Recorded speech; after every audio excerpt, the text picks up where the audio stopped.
Fine.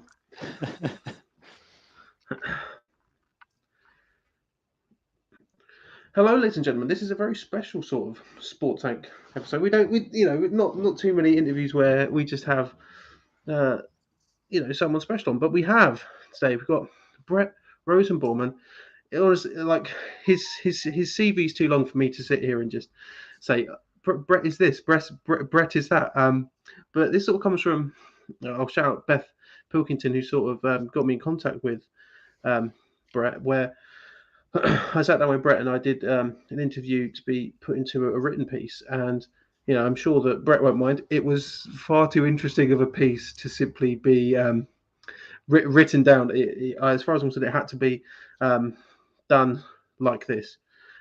So first of all, thank you, Brett, for coming on. And I mean, just run down. I'd say what your accolades are before we start getting into sort of the British ELF side of things.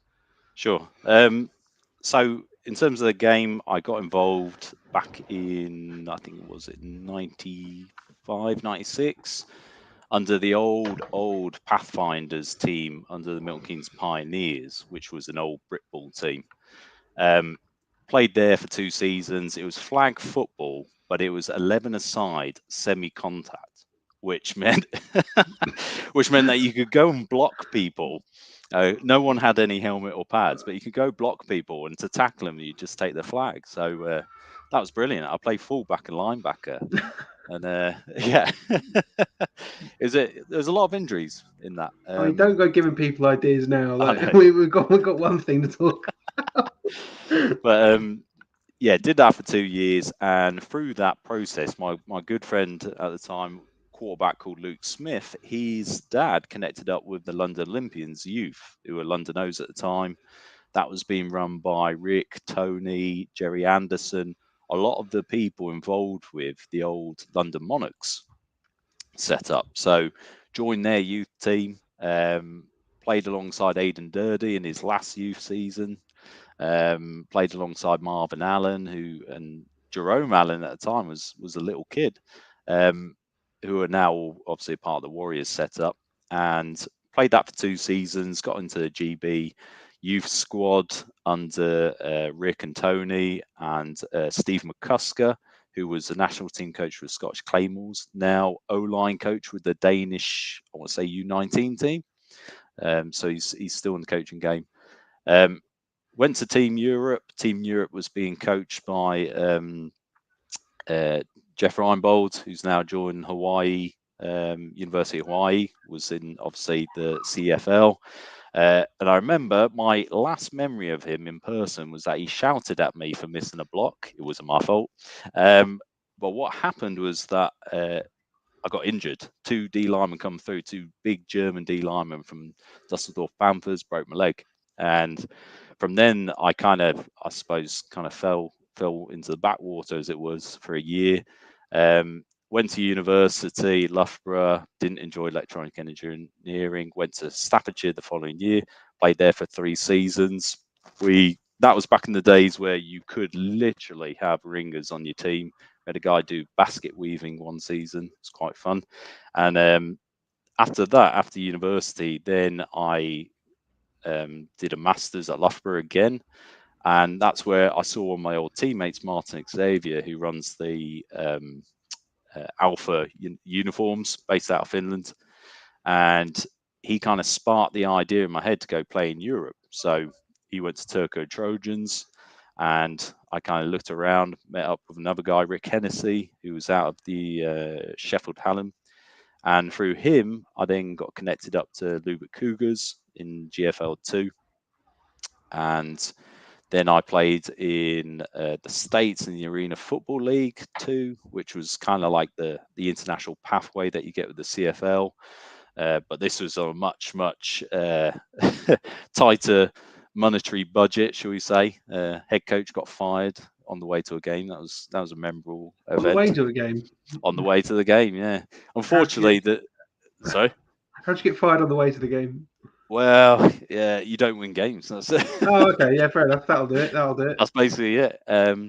No, good experience, but unfortunately, the league at the time was going through monetary troubles. Ownership groups couldn't afford the teams, and our team got took over by the league. So that league folded, unfortunately. Come back to Europe, played 2 seasons in Finland with Seinäjoki Crocodiles and Kovla Indians. Played against my friend Martin again, and he retired me. He busted my leg up in the last game. Still like him. It's all right. It happens. After that, I jumped out of football really for about 5 years, and it was a visit to the GB, not GB, the like women's all-star game, North-South, in 2017, and I met up with an old teammate, Jamie Kilby, and Luke Plastow from Staffordshire, and they joked and they said, "Oh, you're going to end up back in the game," and I said, "No, I'm just here to watch, and then I'll go home." Well, that year I ended up being on Jim's staff for the GB Women's at the Worlds, was coaching at Leeds under Connor Scholes, sorry, at Leeds Chargers, and did that for 2 seasons. And then I realised I wanted to coach abroad. So I went to Laverne in California under Rich Wursel. He got me out there, did defensive line. Then went to UMass because I wanted to see what it was like at Division 1. Quality control, defensive quality control. We were the worst defense in FBS history at that point. So there's a big question mark next to that on my resume CV. And then realized that whilst it's fun being in a Division 1 program, I wanted to coach on the field. So went to McKendree, COVID hit, unfortunately, and then come back to Europe for family matters, where I got contacted by the Wroclaw Panthers in the ELF. So that is my long-winded journey. I should have made that a bit shorter from when I started to where I ended up, as it were. This season I'm not coaching. I'm doing my PhD with Leeds Beckett, so I could play, but I'm not. Go on, do it. Put on my leather helmet and rock out there.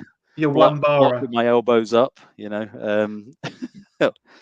So yeah, really, it's a good chance to come on here and basically tell everyone, just talk about the ELF and what role can Britain play in that?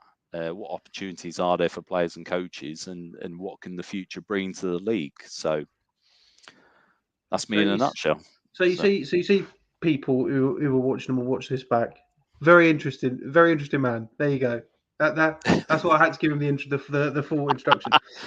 So let's get sort of into the the topic at hand. Obviously, like something that came out sort of during the promotion of this is the ELF announced they would be having a new franchise in Munich, which, as you can see by my lovely ticker at the bottom of the screen, that means there are now 7 teams in Germany. So, sort of putting that aside and getting back to England, where do you see a future in which Britain has its own ELF squad? So that is a question which I imagine a lot of people watching this would immediately say something like, it's got to be London, it's got to be Bristol. That's where the best teams are. That's where the franchise should be. In order to pick that question apart, you've got to start to understand what the business model is for the ELF. What is the difference between what they do and what we do in Britain, and why that's so important? From that, we can then start to understand a couple of scenarios, 3 scenarios in my head, where actually we could have an ELF franchise in the future and for it to be a viable business venture. And that's the important thing. It's got to be a business venture first. Okay. The difference between the ELF and the GFL, for example, it's not the German Football League plus. Yeah. It's not. They're 2 different entities. What the German Football League for years was struggling to do was to produce an on-field product that could be marketed to a wider audience than the American football fan, but also entice bigger, more committed sponsorship on a longer duration. And the reasons for that are multiple. One, some of the GLF cities are quite small. You know, like Swashback Hall Unicorns. That's a tiny place. I want to say something like 40, 60,000 people in that town. It's not your Berlin, which is like 4 million people. So in Britain, when we start to look at that, then we can start to kind of discount some of the cities, or we can start to include some. So you're looking at like London, Manchester, Leeds, Glasgow, Edinburgh, Bristol, some of the cities where you're going to have a bigger market. The next kind of thing comes down to what is it that they're doing in terms of the corporate side that we're not doing in this country, and what we should start to do if we wish to have a professionalized team. Okay. And that's a bit of a sliding scale, because if we imagine the ELF as being kind of like the top echelon of our business American football organization, there's lots of areas in between that we can professionalize as a sport. Okay. And I think that's something which was it UK AFL was trying to tap into. I don't think that was a bonkers idea. I just think the way they were approaching it and the ambition and timeline was a little bit too fast and a bit too well, ambitious, quite frankly. So in an ELF team, the main thing is you've got to have the money, the finance there. How that is composed, whether it's one person, millionaire owner, or whether it's an ownership group, or whether it's a public ownership, that's up for debate. So with the Wroclaw Panthers, they have Tarczynski, and funny enough, this is not product placement, but it was just here because of my water bowl. Tarczynski is a producer of like pepperami meats, and when you go into like Lidl and you look at the various sausages, and there'll be like cured hams, things like that. That's what they do. They even do, and this is product placement because it's a fantastic product, a meat version of crisps. And I'll tell you what, I ate so many of those, it's ridiculous. They stopped giving them to me. I feel like I need to stop this. What? What do you mean a meat? What meat flavored crisps? No, they were crisps, but rather than it be made out of potatoes, made out of meat. Unbelievable. It was unbelievable. I know. bet you all the vegans on the team, I went and took their allocation of food for that. What do you mean? Like get this comment? This comment here.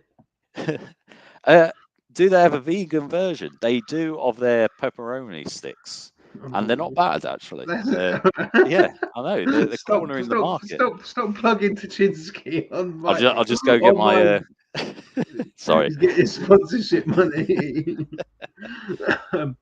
But the point was that they were backing the team, but they weren't backing the team in the sense that, say, Swarco Raiders been backed in the early days, where they had, you know, Swarovski crystals, diamonds.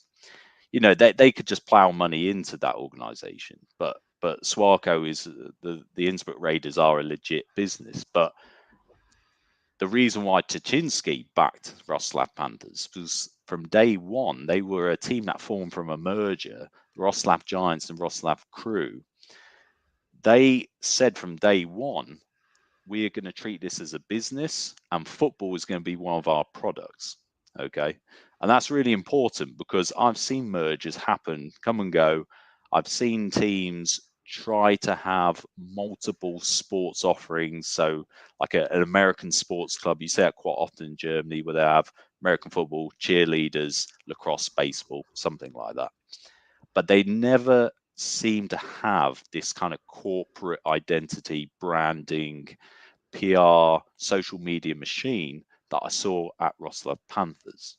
Okay.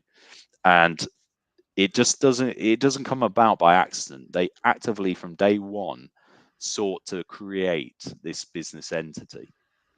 So when we're looking at a team in Britain, we've got to ask ourselves, can we create that corporate entity can we get that money that wishes to invest in that corporate entity that will then have the structure and resource to then field an American football program?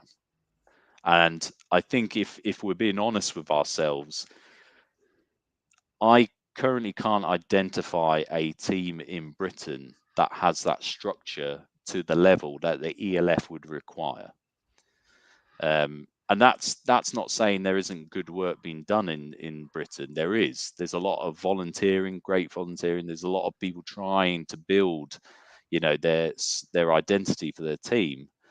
But in terms of a corporate structure, I can't identify any that are currently at the level that the ELF is. So that's definitely an obstacle to having a team in Britain. So Looking at the sort of the other obstacles is everyone sort of pinpoints, even comments that were left on our pages promoting this live stream, that people immediately turn to London Warriors. Obviously, London Warriors have been a very successful squad for a long time, but people turn to them, but they seem to be missing out that corporate side. But obviously, there are other issues, being in London. Yeah, I'm not going to comment on what the London Warriors do as a program. That would not be for me to kind of say. But what I will do is kind of compare them to, say, like Swashbuckle in the GFL. The Unicorns could compete in the ELF. There's no doubt about it. They're a fantastic program, but they've not got the marketing, branding, or incentive, or can't tap into the fan base that a major city could. Now, you could say at London Warriors might be able to do that, but in terms of London, the obstacles you've got there is obviously location. So you've got to house your imports. This year, the import quota went from 14 down to 12. Next year, it will go down to 10. They're doing that because they want teams to have a strong domestic roster and it not be kind of, mercenaries or hire to play, as it were. Mercenaries. Yeah, mercenaries. So immediately right then, any program, any future ELF team's got to say, can we house, 12 players? And you look at the rent in London, it's astronomical. So it's not impossible though, and this is the thing. The Barcelona Dragons, their obstacle is the same thing. Barcelona is a very expensive city, but what they've done is base themselves an hour out of Barcelona in Rios. And so they've got an airport there, it's cheaper rent, they can run a program, but still use the branding. They even play their games in Rios. So it would be the equivalent of a London franchise playing in Milton Keynes, for example, something of that realm. But what you can take from that is we could run a program outside of London for your training, your housing, and all of that, but you travel in for your games, and that's a viable program. You can do that. But the wider question around London is, and I said this a lot actually to the managers at Wroclaw. I said it's a fantastic city to have in your league. It's an international city. It will elevate your league profile massively. But to operate in London, the cost will be so big that you will need to have almost like a sophisticated level of league sponsorship in order to bring in the higher level sponsors. So, Budweiser, Coca-Cola back in the old days, would they enter now? Probably not. It's probably not big enough for him. Would Red Bull? Maybe. Would a Red Bull competitor? Could do. But you will have to elevate that program up in terms of the league-wide marketing for anyone to take an interest to want to put their money in. In terms of the other costs around the location, it's can you find the personnel? Can they, some of your rosters going to be working? Can they travel to practice, get there on time? Can you get the support staff? Can you get the marketing staff, the media? Can you get the equipment people? Do you have a facility to house that? there are teams that have some of this stuff, elements of it. So like Wembley Stallions, they have storage facilities on site. You know, Warren Smart does a good job there. But to set that all up in London will be significantly more expensive, say, than somewhere like, say, Edinburgh or Stirling, if you're going to do, you know, a revitalization of the Scottish Claymores, for example. So if we start talking about what the obstacles are, we start getting different scenarios of how we could bring an ELF team to Britain. I see kind of like a continuum of opportunities that we can enter a team in. And I see London as, okay, let me caveat this.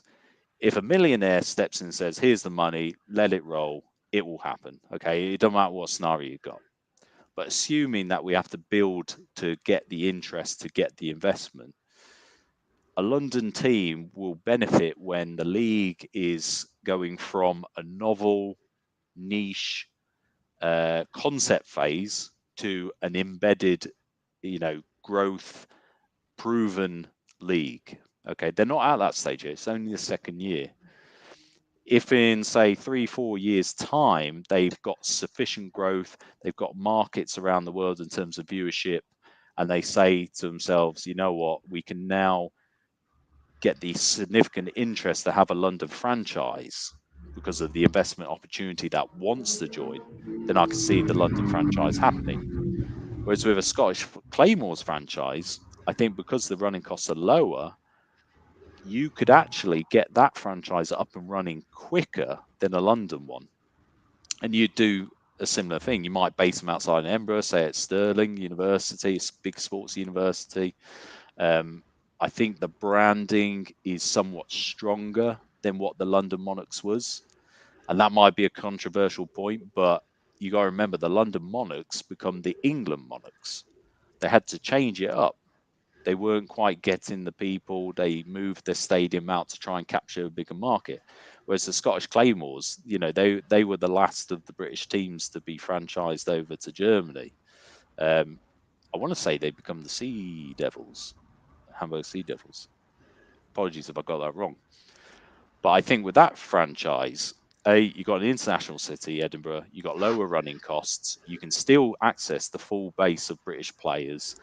And what I think that franchise has that is its unique selling point compared to the other ELF franchises is that it will have a stronger North American interest than, say, Istanbul Rams or, you know, Stuttgart Surge. A lot of Americans like to identify with Irish and Scottish heritage, and I think the Scottish Claymores as a brand has that pulling power. And I think for the league to try and tap into the North American market, if it wishes to do so, that's a franchise that can open up a door for them. So you've got kind of two scenarios there where I could see the revitalization of the old, you know, Monarchs and Claymores franchise if you wish to have it. So. And then the point you touched on earlier was within the ELF, they're only allowed to have a certain number of imported players. Obviously, like the numbers lower for Americans and then non-Americans. I'll let you explain that. I don't know why I said obviously because I didn't know until you told me. But yes, obviously, it's obviously so with a team being GB based. Do you see like the canvassing of players that have gone over to the ELF to play, sort of bringing that back and being a competitive side? So here's the challenge. In terms of an ELF team, you can have four what we call North American. It's American, Canadian, Mexican, or Japanese. Okay, the kind of the four strongest countries in the sport. You can have four of them, and then you can have at the moment 8 European, and European being plus Brazilians because they work to deal with the Brazilian league to get them over. That quota has been reduced next year to 6, I believe, or that was the intention, to reduce that quota down as the league expanded. Now, the challenge for a British ELF team or teams And I do think that we can have multiple ELF teams. No doubt a lot of people are probably, spitting their coffee out and saying this guy's crazy. But you got to remember, we have British players. This year is probably the most I've heard of where we've sent out British players from the University League or alumni from that league to go play professionally, semi-professionally in Europe. I did a session with guys at Leeds Beckett where I think it was something like six or seven players signed for various teams, a couple in the GFL, some in GFL2, regional, Maple League. You did your article yourselves on the Filton Pride, who sent out something like 17 players. Something mad, isn't it? I don't even think it's 17 anymore. I think it's more. It's that's, for me, that's such a positive trend in our sport, and we should celebrate that. In terms of making a team in Britain, an ELF team, attract those players back will be a challenge, because they're all getting paid, they're all getting housed, they're all able to live as pro athletes currently. So the challenge for us in a British ELF franchise would be, can we offer the same or more to what the European teams are offering? It won't just be the carrot on the stick of you can play in the ELF, because they're already playing in the ELF. You look at Glenn Tonga, he's ripping it up in the Sea Devils, one of the league's leading rushers. He's doing a fantastic job.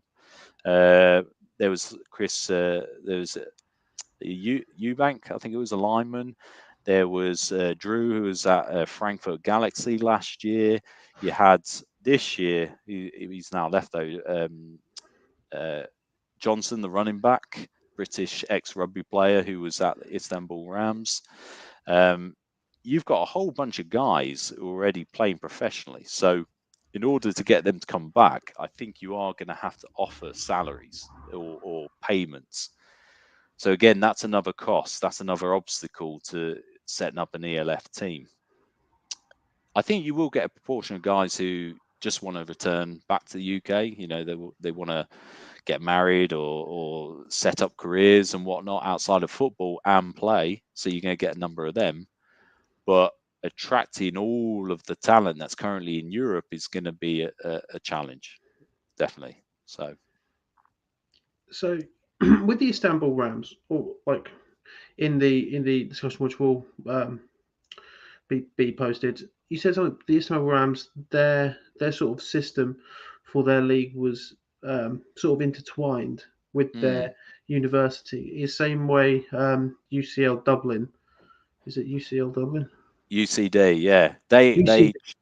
just got crowned the Irish champions, beating the Dublin Rebels. Did they win the championships? They did, yeah. I really happy for them, because my good friend Dara, who I played with at Lubeck, he's the defense coordinator there, and I flew out there to go watch them play. I was hoping to help out, but I made the mistake, and you laugh at me. I went out on St. Patrick's Day. I did. Very good. Didn't realise how much it cost to get a hotel on St. Patrick's Day Yeah, weekend. I can imagine it. I mean, I've tried to get one for the college game that's happening over there. Yeah. Unbelievable. Oh, That's why I'm not going. that's a shame. Yeah, But that'd be a fantastic game to watch. But yeah, so sorry. So University College Dublin and the Turkish League, what they do with their university teams is that you almost make them like semi-community teams. So you have your students and then alumni in Ireland. They can join the UCD team.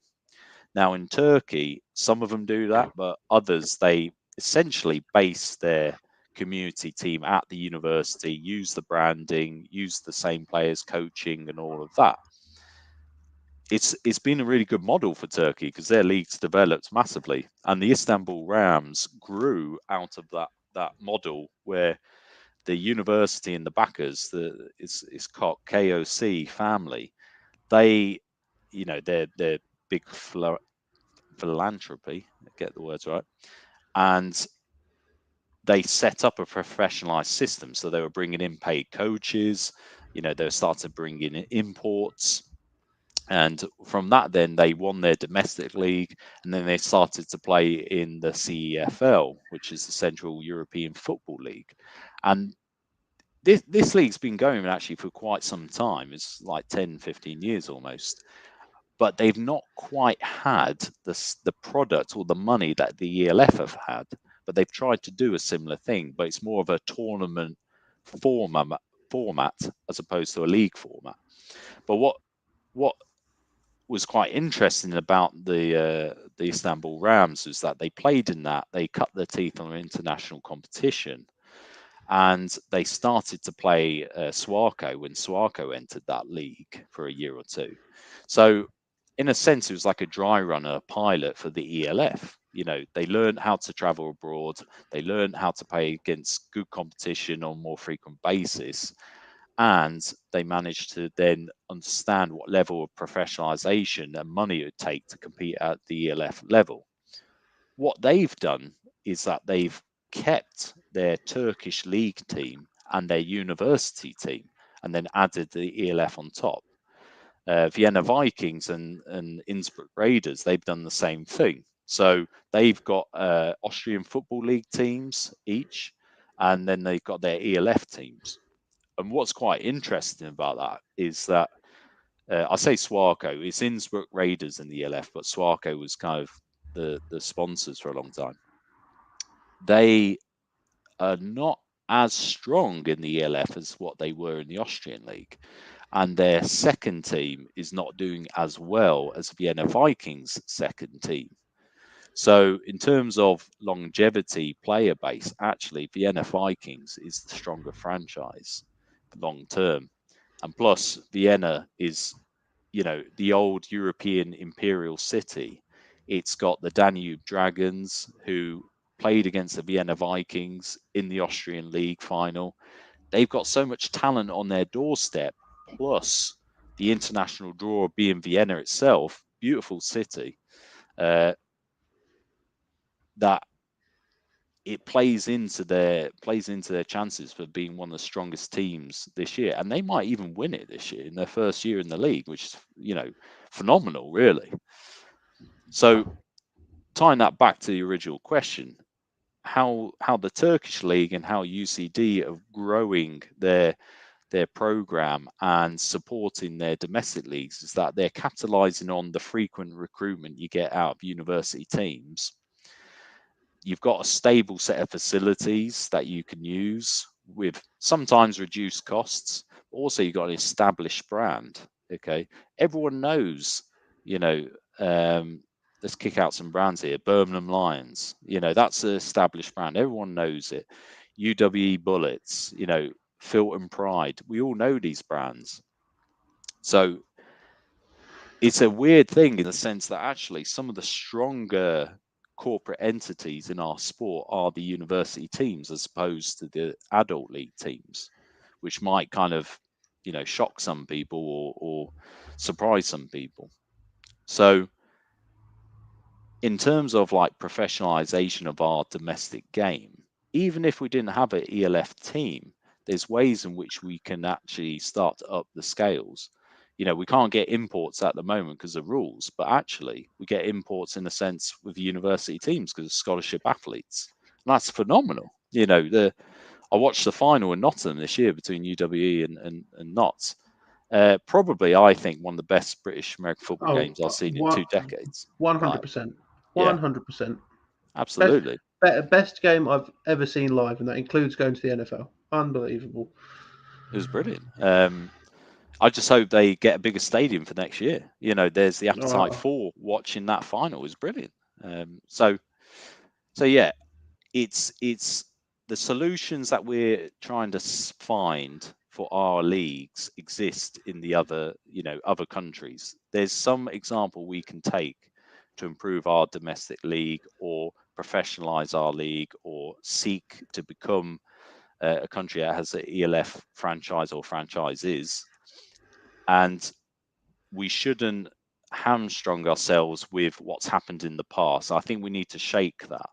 So, you know, we talk about the mythical glory days where guys could jump 10 foot high, run through walls. You know, everyone was millionaires back in the old league. Budweiser, just handed out wads of cash left, right, and centre. It was great that we had that, but it's gone. But what we should be seeking to do now is create a structure that is even better. And you might be saying, well, how do we do that? Well, actually, what were some of the downfalls of the old league? We didn't have women's participation in sport previously. We've got it now. We can improve that. We can make the sport more accessible for viewers, online streaming, for example. We don't always have to do the sport in stadiums. I think people need to kind of get away from this concept. So saying that, the ELF is looking for stadiums. They are looking for big markets. Yeah, Rheinfire, they're setting the records. I think they had something like 14,000 people watch their game. Strong franchise. Wroclaw, they struggle a little, about 3,000 to their games sometimes. Hamburg Sea Devils, Frankfurt Galaxy, they do a good job getting 5,000-6,000 to their games. And so it's good in the sense of we're getting people in the door, creating the atmosphere, but that isn't making the league. What's making the league is the TV product. And I think this is where, if we wish to make the sport professionalize in this country, this is the way in which we go about it. The ELF, when you watch the ELF, it's not just one camera stationary kind of panning left and right. Okay, anyone can do that. That's been done now for a decade. What makes the ELF is the multiple camera angles, the interviews, the branding. When you watch an ELF game, and I remember the first time I saw the highlights, and I was really impressed because I was watching our wide receiver Bannett, and they were talking about the player, the commentary, and I was like, oh, where is he? And then like a little name pop up showed where he is. Like you see on the NFL or USFL or CFL broadcasts, and they had that. And it's like, wow, this is why the ELF is a future, sporting league that can grow, because they're giving you a first class product to watch. So went off on a tangent there. Apologies. No. Again, as I said, like I'm interested. People watching, I'm sure they're interested, and the people watching, put your thoughts about the ELF and what Britain can do. Put them in the comments. We'll discuss them. So one thing you spoke about was the viewership, and obviously like the markets for that. When you think about the ELF, you're going to think Europeans, some North Americans. Mm-hmm. Would you say that is the case, or is it there a larger scope for the ELF viewership as a whole? Yeah. So let me put a scenario out here. Everyone in North America is talking about USFL, XFL leagues, and they're talking about, the opportunities, they got the Rock, etc., etc. The problem with those leagues, as is the problem with the CFL, is that they've got a quite narrow accessible market in terms of convenience. If someone in Europe or Middle East or Asia wants to watch those leagues, they either have to watch it on streaming or stay up all night long. That's not conducive to good growth in your viewership. The ELF has, first of all, 550 odd million people in Europe. Okay, so already it's bigger than the USA in terms of a potential market. It sits in terms of north of timelines, north of Africa. So you've got that continent that is in the same kind of viewing window, where they don't have to stay up all night long. You've then got the Middle East, which is always trying to seek out sporting content for their countries, wishing to either set up leagues or put money into leagues. And we saw that with the Live Golf recently. And then you've got the Chinese market, you've got the Indian market, you've got the Asia Pacific, where it's doable. You're not going to you either kind of stay up a bit later, but you're not going to be up, all night long. So, and then if the ELF wishes to, it can hit the South American market in terms of like East Coast, Brazil, and then obviously North America. So if you said to me, could the ELF be bigger than the XFL, USFL, or CFL for viewership potential? It's absolutely yes. And what's impressed me about the ELF League is that they're already securing broadcasting partnerships in places like China, sorry. Already throughout Europe, they're working the deals to get domestic broadcasting done. They've already set up a partner in North America. So for me, the ELF, the potential for this league is huge if you're looking at it from a pure business point of view. And I think it can be bigger than the CFL in terms of, uh, you know, viewership, interest, money coming into the league. Because you got to remember, CFL was primarily a gate receipt earning league, which become evident when COVID hit because they had a massive drop in income and they had to go to the Canadian government to try and get funding. The ELF, yes, it's going to have people at games, but its product is online streaming, is, you know, TV deals, is the social media aspect, and I think they're doing a fantastic job in that. So Then, sort of outside of the grandiose ideas of stadiums and things like that, what do you think are things we could take from the ELF that could be sort of feasibly done in terms of Britball? Like, for example, as you said in the prior interview, something simple like a team's head office. yeah, so let me use the Wroclaw Panthers as an example. Okay, we had a stadium that we practiced at. Okay, we were very privileged in that sense. But what made the club or the program corporate entity really good was that the business office, the coaching office, the strength and conditioning is all in the same facility. Yeah, there's a massive benefit to that. But what impressed me about what they did was that they had an area where they could do photography, they could do interviews, and it was dedicated to that. So if you're a Britball team, you're probably thinking, you know, we can't even get a rugby club to train on. You know, we can't even get into a changing facility. Okay, I understand that. But what you might want to do then is find your local university team and try to partner up and consolidate some of the facility usage, or get the university to do a deal with you where you can do some of this social media marketing type activity in their facilities. Okay, I'm not saying it's a done deal, but that's definitely an avenue you could explore. If you're not got that option, say literally you're running this out your house, well, you know, choose someone's house garage and set up a proper, you know, area where you can do for a day or 2 days a proper campaign of marketing. Take everyone's headshots, you know, do some social media type activity where you're doing videos and build up a catalog of material that you can just release slowly every week over the year. Now it'll take, you know, 1 or 2 days, perhaps a few more days to do that initially. Then you've got a whole bunch of stuff that you can use to generate, you know, interest in your website, your Facebook, your Snapchat, you know, whatever social media you use. And I think that is the lessons we can learn. Okay. One of the things that in Division 2 and Division 3 football in the States that I learned, GAs, they have to become like graphic artists. You know, they're creating like recruitment posters and all of that. Learn those skills, you know.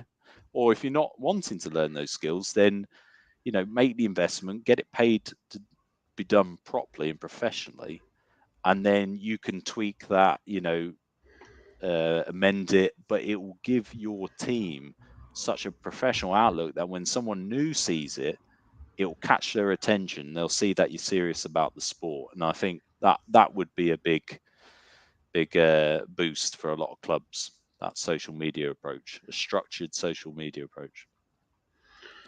Then one of the things that I think could end up happening with an ELF team, because I'm going to say when it comes over, because I don't think it's an if at this point. I think there will be a franchise over here at some point. What would you see what would you say are some of the issues that would face on the current senior ball level?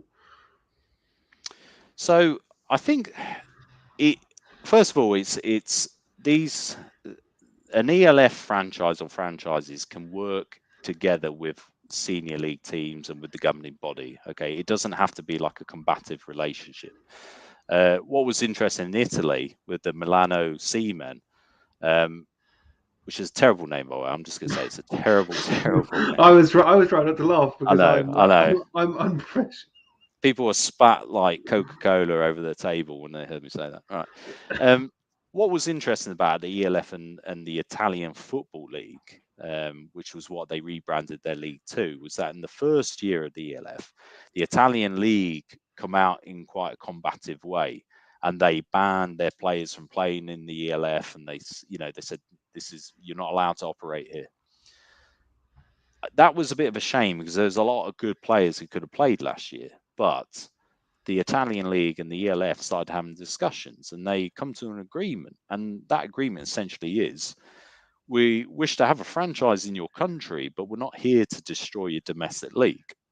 And I think what you'll find is that in some of the countries, you'll have a championship team that is so strong that everyone else gets annihilated. So in some ways, and you saw this with Wroclaw Panthers, when they got removed from the domestic league, everyone else upped their game because they had a chance now to win this, a legitimate chance. Or like you saw in Austrian leagues, they put their second teams up into the top team. So for the British teams, it's about how do we foster that relationship. You can borrow models from other sports. So like Welsh rugby, they for a time, I don't know if they still do, but their regional teams funded the professional teams or had an ownership stake in the professional teams, for example. That could possibly be a model. You might have a bunch of Britball teams who all wish to participate in this and become a minority stakeholder in a ELF franchise. That could happen.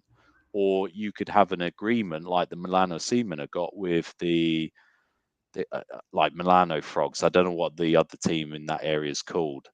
It's Frogs is their nickname, but they've got a farm system set up. So whoever can't make the ELF team will then get the option to go play for that other team, and that's something which Wroclaw Panthers, if I'm going to critique that team, which by the way, great people at that team, they shut down their second reserves team last year, and I think that was a mistake because what happened was that we had a lot of guys who thought they were going to play at this ELF level, and it become apparent, for whatever reason, physically they weren't good enough, or their experience-wise was a bit too young, or the style of play didn't fit how they played the game. Example being linebackers, ELF linebackers, you've got to be able to pass coverage. If you can't do that, you can't be a legitimate ELF linebacker. Yeah, that's a big difference from the run-stopping traditional middle linebackers that were playing in the Polish league. So for the British teams, it's about how can we feed players to this ELF team, but also get players back if it doesn't work. How can we give the opportunity for coaches to learn and support and get learning back? And this kind of gets the crux of BAFA teams. I think sometimes, perhaps more so in the past, they've been wanting to capture talent. We lose guys to Europe. And it's like, yes, but guess what? If you lose a guy, you can tell the next 10 guys, we send guys to professional leagues. You could become a professional playing for us in that sense. Yeah. And that's a really powerful recruitment tool. And you're going to see that happen more and more in the university teams. Filton Pride, what have they done? They've been sending their guys and sending guys to the US. They're now sending guys to Europe. People want to play for a team like that. And they post about it all the time, and they should. They should, absolutely. They should. Rightfully so. Yeah. Do you think they would have had that success if they were really worried about keeping teams, keeping players out of their team?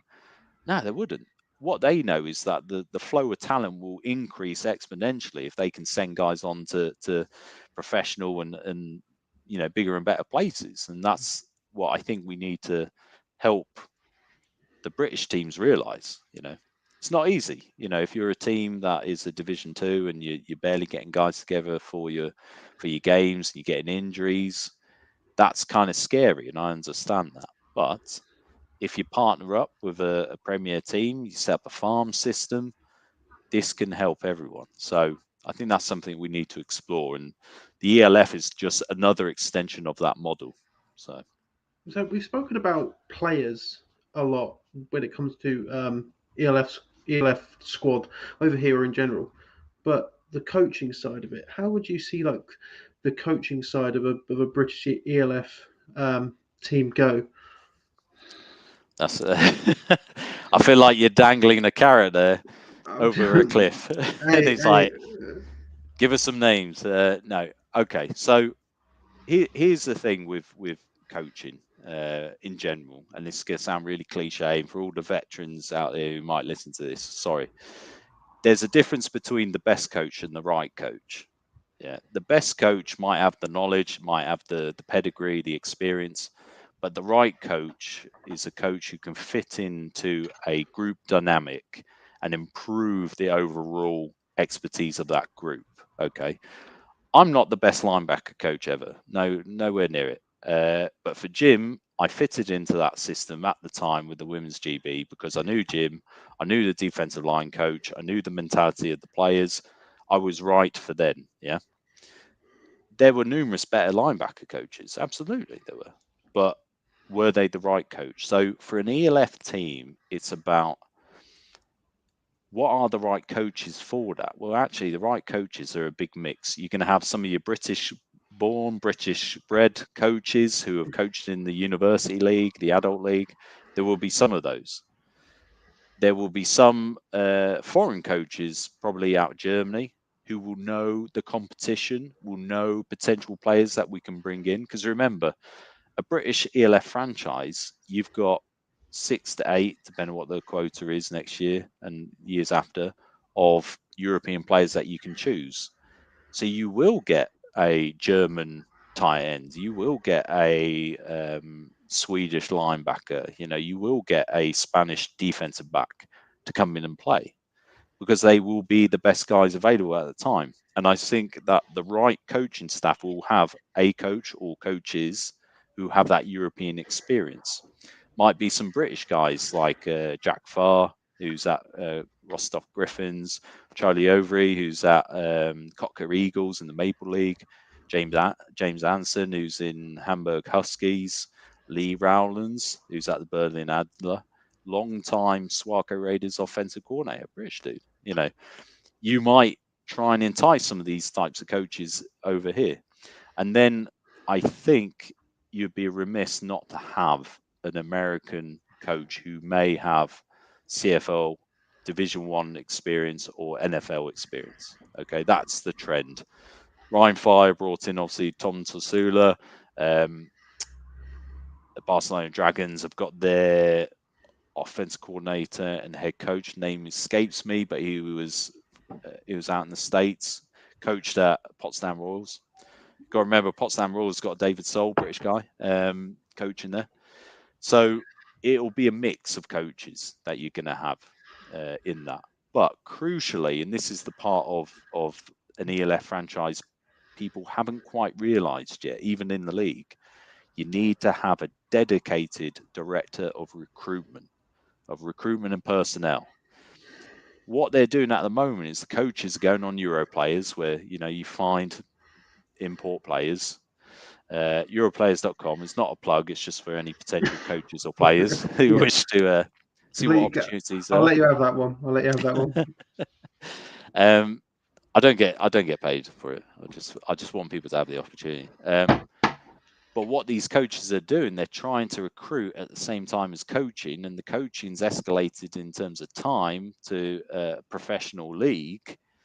And so the recruiting's kind of reactive at the moment. But a dedicated recruiting coordinator would be setting up all the lists from global imports who may or may not make it. They'd be setting up the lists of Europeans and British who are going to the States. There might be juniors now, but in 3 years' time, we know they're going to graduate, so they might come back. They'll be looking at the various domestic leagues, trying to find the next gem, the next European import who can add to your program.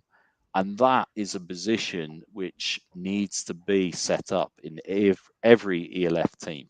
And I'd argue as well, every British university team should start to allocate that type of role to a coach or person on staff to start recruiting, whether it's domestic or international. So Then one thing that was sort of prevalent, where if people pay attention to Istanbul Rams, they let a load of people go.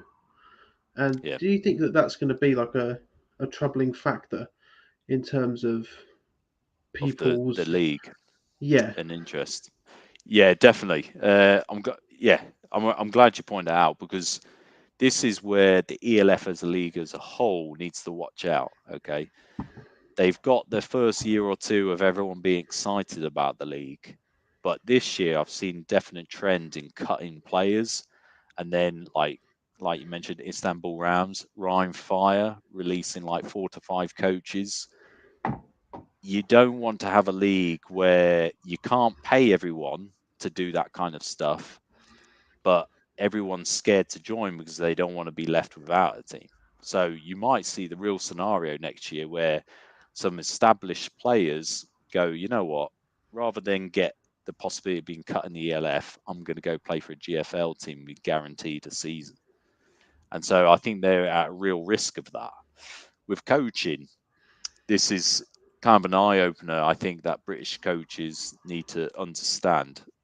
Everyone's doing this game because they love it. It's passionate. They enjoy doing it. They have a day job and then they go do the coaching evenings and at the weekends. In the ELF, it is a job through and through. Okay, even if you don't get paid that well, it's a job. And for some people, that can actually take the shine off of the sport, and they can lose interest because all of the things that they enjoyed about the sport get put to the side. You know, I'll be honest with you, it can be a bit boring when you're sitting in office all day. You know, you've been there for 8 hours, looking at the screen. You know, you've watched your 30th kickoff of the day or whatever it is, and you're going through every player, marking every player, and you're looking for the trends. How can we beat this guy? And that's relentless as a special teams coach, because the opportunities to see the mismatch, see the advantage are so small, and they decrease the amount of times they decrease. The amount of times they show themselves decreases as you go throughout the season because everyone gets better. Like, I remember, who was it? I want to say Frankfurt Galaxy, second game when they come to us last year. No, sorry, not Frankfurt Galaxy, Hamburg Sea Devils, because they had the ex-NFL kicker. And I was trying to find out how could we block their field goal team. You know, here's an ex-NFL kicker. Here's a long snapper who has not missed snapped in the last like 4 games. There's no weakness on the line. No one's turning shoulders. No one's, leaving a gap. How do we beat that? And it comes down to, literally, I watched all the games that they played, looking, and it become a war of attrition. And the strategy was, we're going to have to cause this long snapper, because he would make only one bad snap in a game, and we were going to try and capitalize and get 2 bad snaps out of him. But to do that, we had to wear him down. So you can't hit the long snapper, but you can push guys into him. So we were hitting, the guards, double teaming both sides of the guards to constantly put pressure on the long snapper to make him pop up quicker, so that he would protect himself sooner, and then cause hopefully the ball to miss snap. And we managed to get 2 bad snaps out of him. But that took so much effort and time that, as a coach, at the end of the day, you're like, my brain's frazzled. Like, I've not seen daylight for the last 24 hours. But this is the thing: what are you willing to sacrifice as a coach? And ELF coaching, you are sacrificing stability, you're sacrificing some enjoyment for the hope that you are going to have the success of your season. You're going to hope that you can help the guys underneath you go on to better places, whether that's a bigger contract, longer contract, or a better team. We had Cavante Turpin, USFL MVP, play for us at Wroclaw Panthers. He's now signed with the Dallas Cowboys, 3-year contract, where Aidan Dirty's D-line coach. It's crazy. That's the rewards but you're going to put in a lot of time sitting by yourself, getting, eating a lot of food that you shouldn't be eating, watching film hour after hour. For some people, that's a bit too much in terms of the coaching, and that's okay. But you got to know what you're sacrificing when you go into that scenario. So I guess sort of as we're coming up on the hour, so I've sort of got like one question before I sort of give you the floor if you'd like it. But people, I know you're watching, and this is interesting. You must have questions. Send some questions. Send some questions through. Otherwise, it's just me asking my questions. Which is, I mean, if you want me to do that, that's fine. I'll ask my they questions. they might have fell asleep. I think I've got one of those voices that they have on ASMR videos, and The they problem is that like I'm such a football anorak that I'm like, yeah, give me these small crumbs of information, and I find them really interesting. So I people like to talk watching, about it. I see you people watching up there. I've got a little thing on the top of my screen. Put some questions in the chat. Um, so there's one position in the EFL which is dominated by one specific nationality, and I think we can all guess what it is. Yep, The it's the quarterback. kicker, Oh, Australians. Australian. Those Australians. Damn, Australia's there. Bloody Aussie rules football booting it all over the place.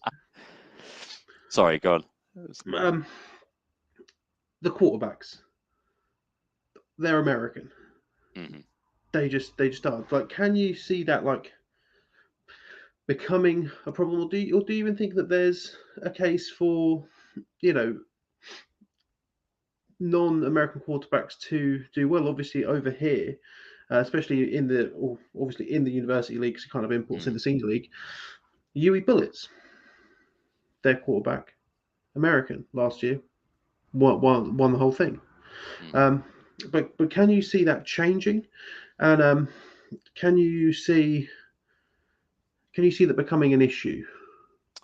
Yeah, so to answer this, okay, so in the ELF, there are two teams that have gone all in on a domestic quarterback. So Cologne Centurions, they've got a German who played wide receiver for part of last year and then stepped in at quarterback. And he's done a good job in terms of a domestic player. And then the Hamburg Sea Devils have got a German as well. He was like a second string last year under Jadrian Clark, who is now the quarterback for Rhine Fire.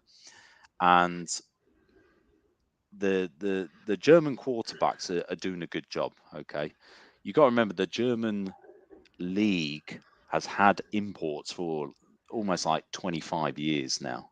Okay, they've got a history, they've gone through it, they've seen the benefits of having the quarterbacks, and American quarterbacks make everyone else have to play up. Yeah, defensive backs have to cover for longer, wide receivers have to be cleaner in their cuts, better with the catches.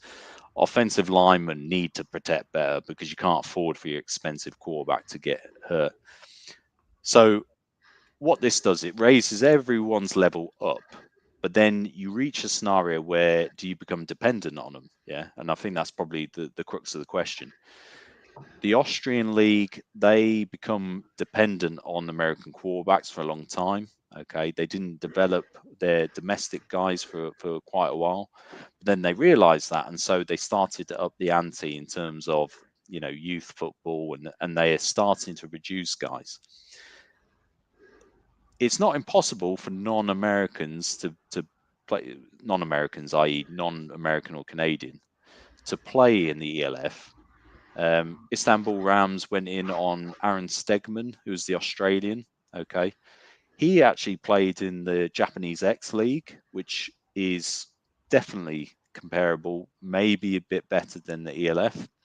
And he played in the Kiel Hurricanes in the GFL. So he had the expertise. And I feel bad because I don't know what happened with that team, with the old head coach who got released. But him, Aaron, and the British running back all got released at roughly the same time. So I don't know whether it was they didn't play up, whether the coaching wasn't there. I don't know what the scenario was. I feel bad for him. But in Britain, what is holding our game back? Is it the quarterback? I'd argue, yes, it probably is. When we go to Europe, we're facing American quarterbacks. We've not got that experience. The fact that the university teams are picking up American quarterbacks might be disheartening for somebody playing the position, yeah.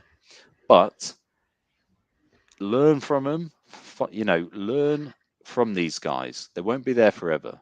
When they leave, then you can take a spot, or you might go to an adult league team and become the quarterback, yeah. But learn from these guys. It's not impossible to beat out the Americans in these spots. And again, the Swashback Hall, they've got, I want to say it's James Slack. Don't quote me on that name.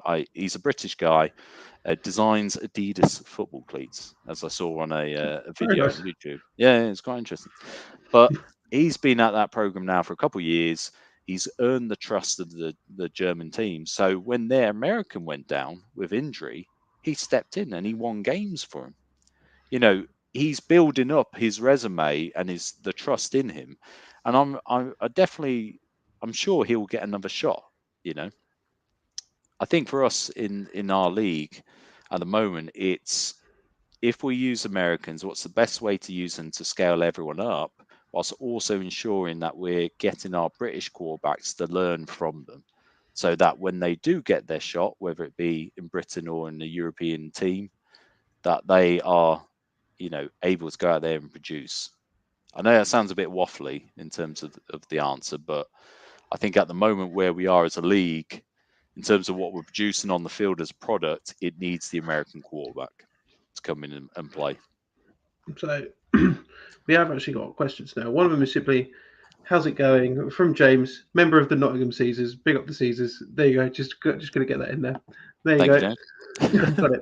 And then obviously a more serious question. So Tracy Dunn, if a UK kid goes and plays QB at D3, what would they have a chance of getting looked at in your eyes?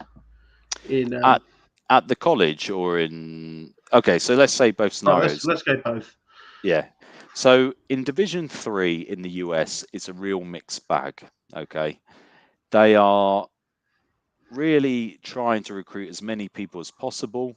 Okay. And if you show yourself to be a mature student, which in general, British compared to Americans at that age group tend to be, we just tend to be a little more mature when we go to university than a lot of Americans. And you show the behavior to learn and outwork everyone. That's the important thing at Division 3. Can you outwork everyone? If you show that mentality, you will get the trust of the coaches, yeah, and you will get a legitimate shot. Okay. In terms of coming back to Europe, actually, even if you went to a Division 3 and you were second, third string, say, you didn't play very much. When you come back to Europe, the fact that you've had, 4 or 5 days a week coaching, practices, film review, exposure to different offenses, different coaching methodologies, when you come back to Europe, you're automatically going to be in the top echelon of experience at the quarterback position. So you will be sought after. It's not like you come back here and everyone just dismiss you. No, you've played in the States. That badge still holds value. So, and I dare say it holds value at the Canadian universities as well. So if you've got the ambition to play quarterback in the States, go for it. Yeah. What's the worst that can happen? You go there, you do a pre-season as the quarterback. They say, no, go play wide receiver. Oh, that's a shame. I'm going to still be playing. I'm still going to be in a great program. I can still have a chance the season after. You're still going to learn. So, yeah, absolutely. You got a chance. Then another one. See, this happens. You get one question. Questions start coming. So, how would the list of teams made by the 24-ish teams asking for the UGM impact the likelihood of the ELF team? Do you know what he's talking about Yeah. there? So this is Okay, good. the group of I'll keep that what up. my Polish colleagues called the Great Barthar teams. The Great Barthar.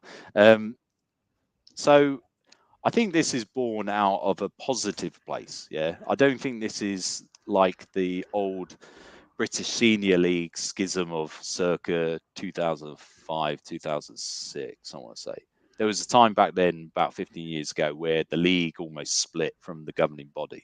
Yeah, and there was a real kind of animosity to it. I don't think that's in this. I think this is born out of a place of we are really eager to push this game forward.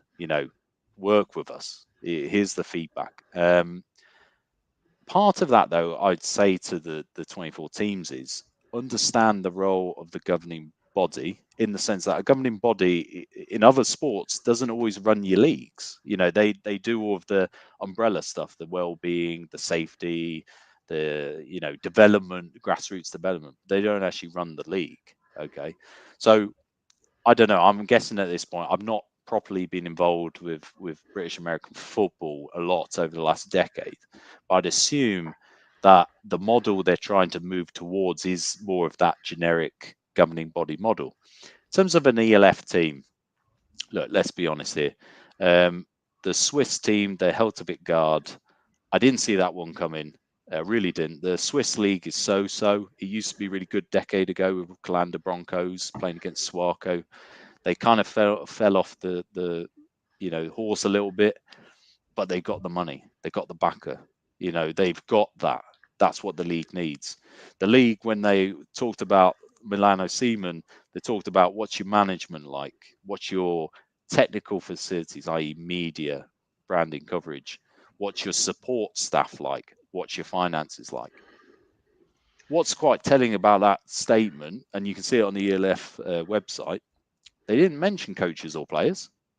They've got a fantastic coach, a guy called Stefan, who used to coach Danube Dragons for years. He's a brilliant guy. And they've got really good players in the Italian league.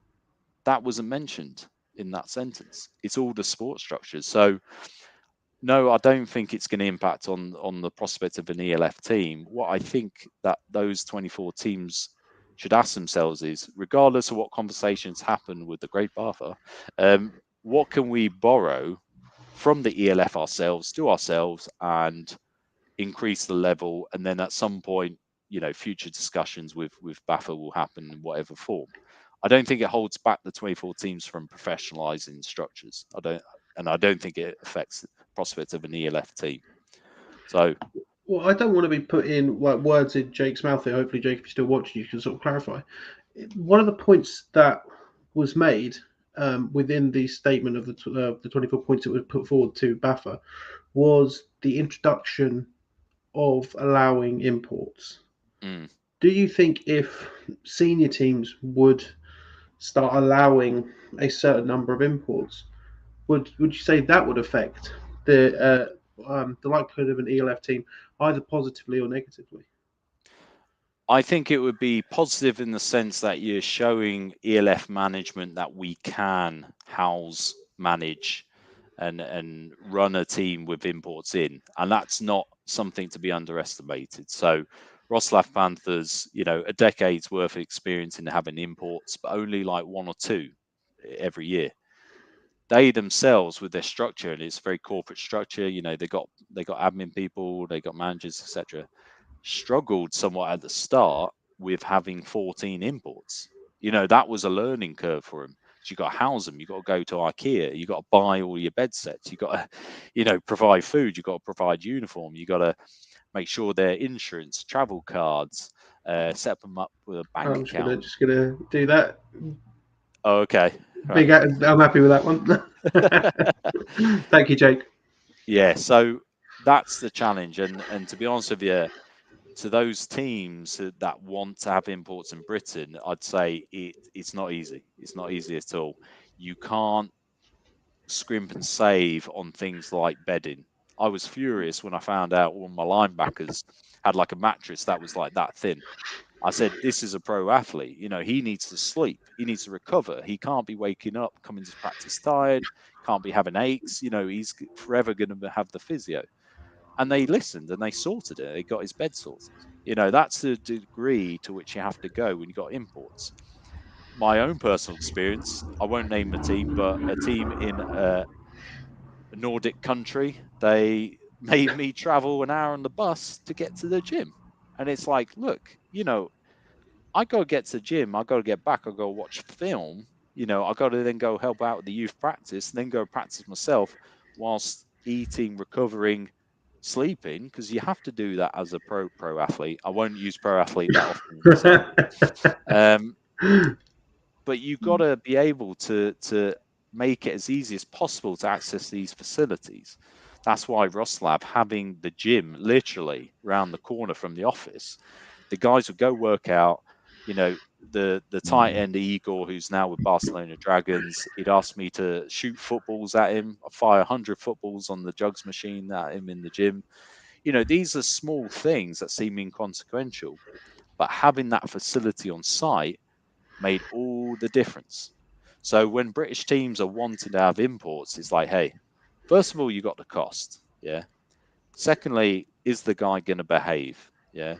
You don't want an immature guy. That's why a lot of ELF teams went with imports that were already playing or had experience in Europe, because you know that the guy you're getting is not going to go cause trouble with the police or cause an incident or represent your team in a bad way.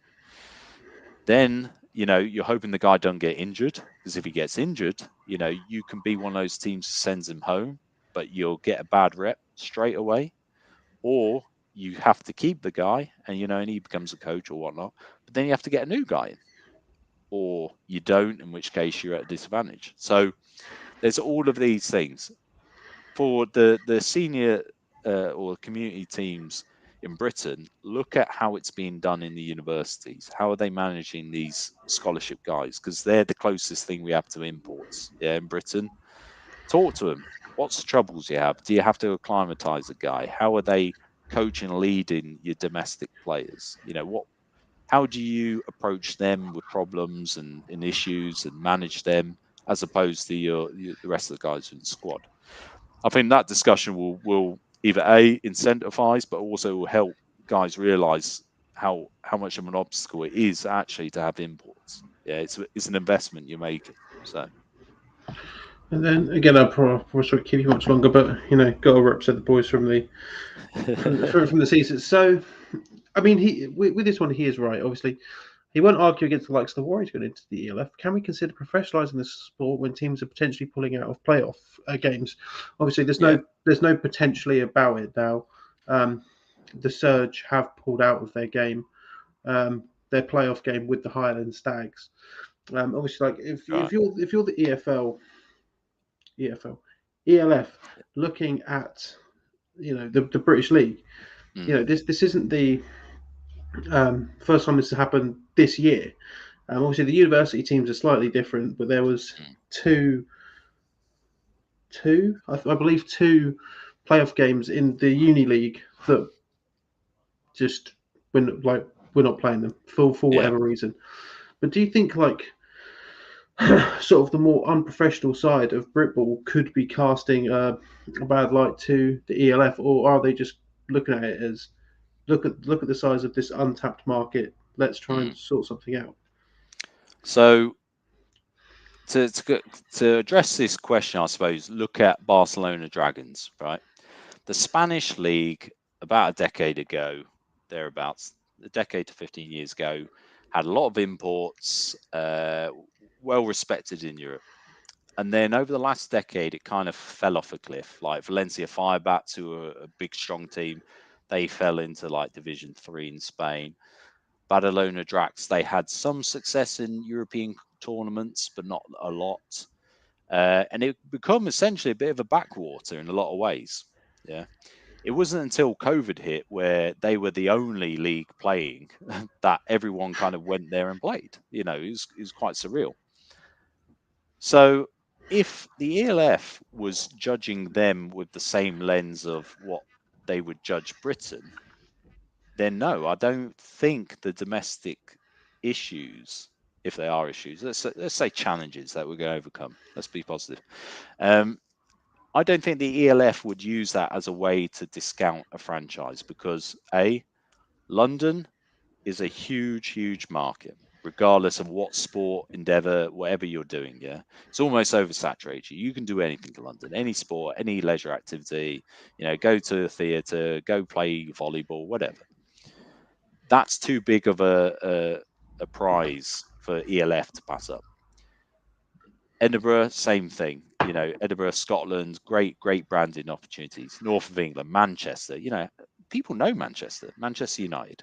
Okay, so what? Let's play off that branding. People know Manchester. There's great opportunities there. The ELF, though, in terms of their due diligence, will look at a potential franchise and say, hey, have you got the management structure in place? Are you a corporate entity? Do you know how to access that? If there's not a team currently, or if a team applied to the ELF in the past, I think that and the finance are probably the two things that scuppered the chance. I don't know whether a team did apply or not. I know there was appetite from the ELF to want to have a London team, yeah, but it didn't materialise. And I think those obstacles are the same that a French team will be facing, like Paris. The French league is actually really reliant on government funding, community funding. Every team gets access to like council funding, so that's not really incentivized them to produce like a corporate business approach, yeah, like you see in Wroclaw.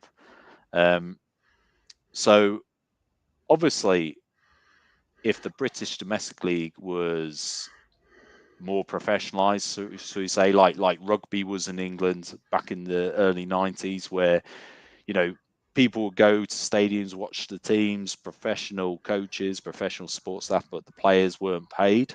That's a professional environment. That's brilliant. I think what will happen is if the British professionalization of our domestic league, yeah, as it grows and increases, will almost push the hand of the ELF to say, if we have just one team, are they going to be too strong? Yeah. Are all these players that are playing throughout our ELF teams now that come to London Monarchs or London whatever, London Ravens, let's take an old Britball team, rebrand them as Baltimore Ravens. Hey, Vienna Vikings do it. Why not London Ravens? Honestly, side point, if they bring back London Ravens, I'll lose my mind. I'd love that. I'll buy a jersey day one ELF if you're watching, which I think they probably are. So almost it pushes the hand. So I think it's only a benefit to the potential of ELF franchises. I honestly think that the longer the ELF waits, the stronger and stronger a single franchise will become when it lands. And so the longer they wait, they will actually be forced to try and have two franchises in Britain, because there'll be too many good players and good coaches and strong fan base that will galvanize to support the franchises. Yeah. So I hope that answered to Jake's question. I've gone on a monologue. Sorry about that. So Jake's got another question, and we'll try and wrap it up. But I do have one more question after this, which I do want to Steve. You spoke a lot about finances a lot. Ballpark figure, how much are we talking to run one of these teams? All I know is Wroclaw Panthers, they've got a millionaire owner. Their operating budget, from what I understand, was more than what our whole governing body gets in revenues. So that, I can't give you an exact figure, but that shows you already off the bat, we're talking bigger money. You look at Ryan Fire, where they've brought in an NFL coach, they're playing in a big stadium. I think we are getting possibly into the millions. Early, if not hundreds of thousands, like top end, then early million. As I think it is going to that. I can't quote that, but the costs are huge. I know at Coventry Jets, when I played back in the day, like I think our season budget was like 60,000, something ridiculous. This is, it was a lot of money. We had a lot of meetings. That's not bad. That's not bad. So yeah, you can buy a lot of Riddell speed flexes with it. I know, right? With those little clippy things that they got now. Yeah. What's the other one? What's the other one that everyone always has? Not Riddell. Rawlings Impulse. Lots of Rawlings Impulses. That's the one I mean. The really awful helmets. I wore a VSR 4 for about 6 years too long. Oh, you've a VSR 4. Okay, side point, people. We will get to this question. I last year, because I was looking for a helmet, I made the really smart decision to go on eBay and be like, "Oh, eBay a helmet." Got one for that 25 quid. It's a VRS 4, and it is ancient. So it's dust. I genuinely wore it for one training session with Ouse Valley, and it was all the worst experience of my life. The You got pads. to get used to the headaches when you wear that. Oh, It's honestly, terrible. like I don't know. I think someone had like stashed it with stuff on top because one of the sizes Ben Edwards. It was at that point I decided I will buy a Zenith. Yeah, And that's exactly what I did. So it's still upstairs. I need to do something with it. I've generally got, again, side point people. I've generally not just got terrible. three spare helmets that but they're non-usable. But I've just got three spare helmets. Nice. Okay. Aside from putting GB on the map for having an ELF team, what benefits would having an GB ELF You know, team? I don't mean national, getting as in players GB. from GB to stay and play in ELF rather than travel. Yeah. So with the GB program's interesting because the kind of the paths out of the GB program aren't quite clear to me. I'm not involved with it, so I'm guessing this is pure guesswork. But it seems like retirement or not making the team. I don't know if there's a approach to professionalize the guys into European leagues or if it's to try and get them into like the NFL international program or the Canadian global. I don't think it's clear. I think they should articulate it because, again, it's about flow of talent. So I think it would help. The ELF then becomes a good outlet for GB players. Doesn't mean that they can't play for GB because we had a French guy last year who played for the French team. You just have to be able to obviously work the timing of it. So I think it only benefits GB. Your guys will become professional athletes, 24-hour dedication, as it were. And that can only improve your program and recruitment for your program. So, yeah, I think it benefits both GB and ELF. Then, so James has come in with a good point in terms of a backer for the Vernon ELF K.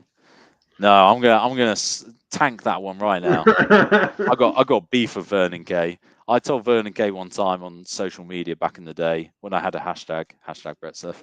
Not in use anymore, by the way. I proposed to him and I said, look, we should have a Rice Bowl game like in Japan where you have the championship team of the university league play the championship team of the adult league.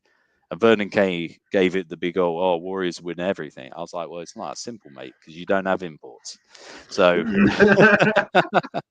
I mean, anyway. and then he blocked you for being right.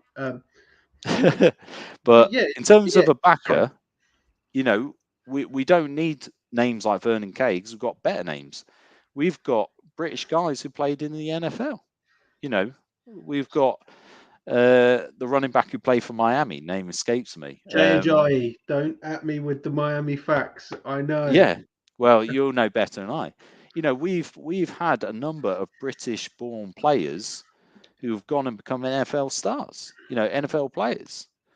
So those are the guys that an ELF team needs to tap into. And the crux and the question is, and if there's anything I'd leave you with in terms of thoughts is, who is the guy who can run this program, this ELF team, okay, capitalize on that British talent that has gone to the NFL, okay, can capitalize on the domestic market, the domestic players and interest, but also has the experience of running an organization, a sports organization.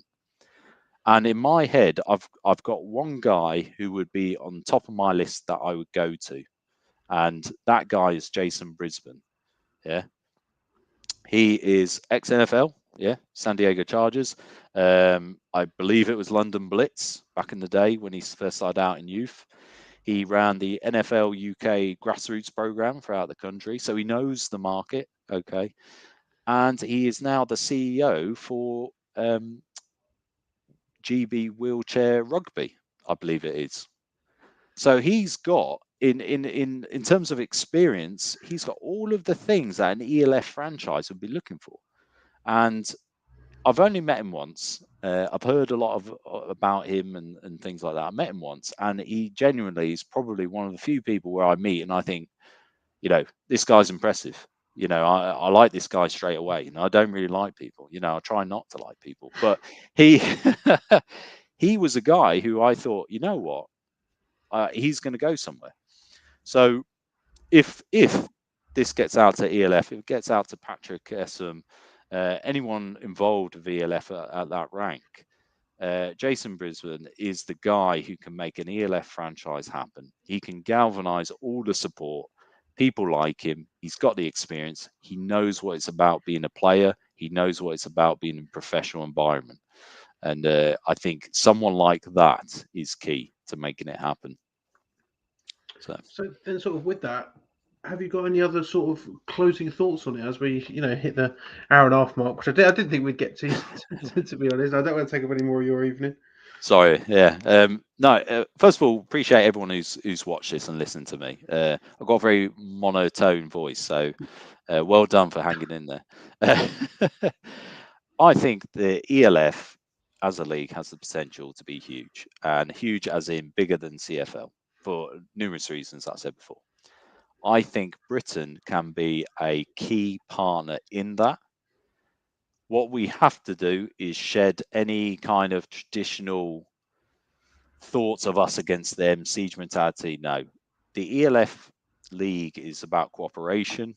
Everyone's supporting everyone, and if we go in with that mentality, if we buy into that dream, we can be a part of it and a crucial part of it.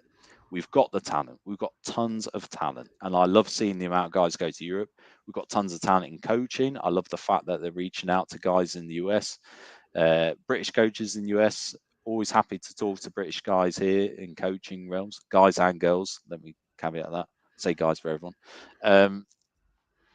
The crux is that we can start to get elements of the ELF now. We don't have to be in that league, and just learn and enjoy the league. It's a great product to watch, and I love seeing the guys succeed in that. My bet is Vienna Vikings are going to win it. They are absolutely storming out the gate. It's brilliant to see.